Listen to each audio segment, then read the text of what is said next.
But he described overtraining as there's no such thing as overtraining, there's only under-resting. You don't rest enough. You can go hard as fuck as you want in the gym. It'll never hurt you as long as you get enough rest. And I completely agree with that.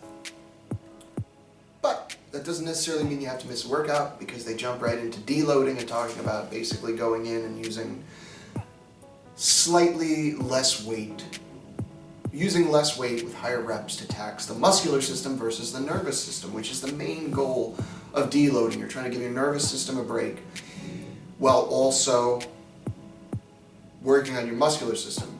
You know, nervous system being nerves, obviously.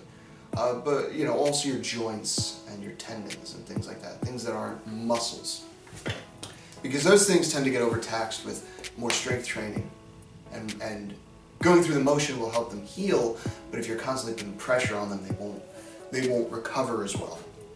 And that's why deloading is necessary and important when you train hard enough. I've just recently gone through a deload period where my shoulders and arms were really killing me, and it was because I was not deloading.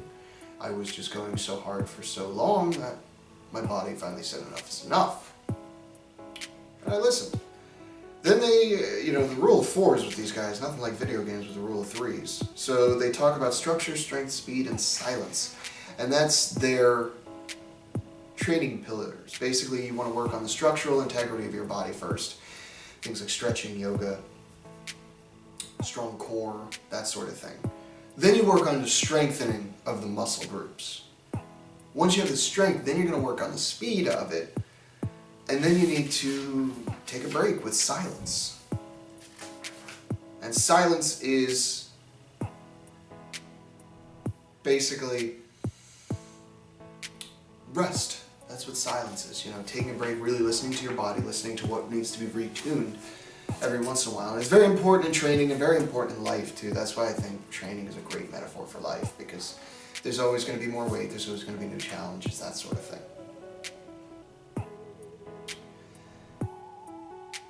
Structure, they jump into and dive right into it.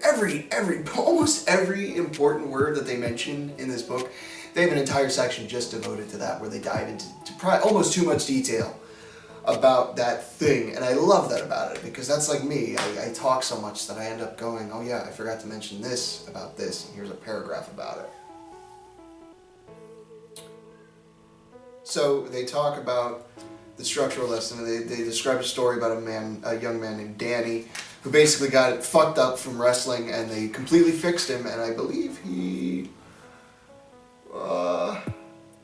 won a school record, and he lost to the state champ, but he did everything he possibly could to win.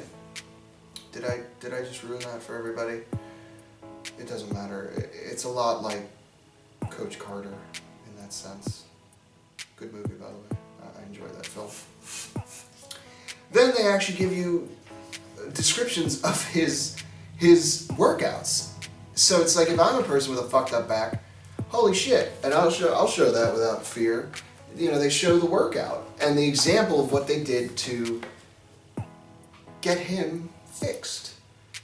And I think that's great. You know, that's a great place to start, because it's a great place to start as a training program. I don't like cookie cutter training programs, because every person is different, and even somebody with similar body structure as you will not. There's no guarantee that their training program that they use will work for you, even if you're at the same fitness level, height, and everything. There's no guarantee of it, because we're all a little bit different. You know, one may respond differently than the other. You know, you could take two twins, and they will have different bodies at the end of 6 months with the same exact food, sleep, everything. You know, it's just how it is. Then they go into the 4 centers of the brain, which is really cool. They talk about the navigation center, extensor center, the core, and the base, and how each one of these this is a nervous system, how each one of these pieces of the nervous system play a role. The brain is basically the navigational center. It has all of the things necessary to tell you, you know, sight for distance, and, you know, how far is something, can I make that jump, that sort of thing. It also controls everything else in your fucking body too. The extensor center, your spinal cord, things like that. The core, which is your center mass, and the base, which is your legs. Structural integrity of all these items and how each one needs to have a strong place. You don't get enough sleep, the first thing that's going to go is your brain, the next is your body. And it's funny how it works that way. When you train your body, your brain gets better. When your brain gets fucked, your body gets worse. You know what I mean? So it's funny how that works.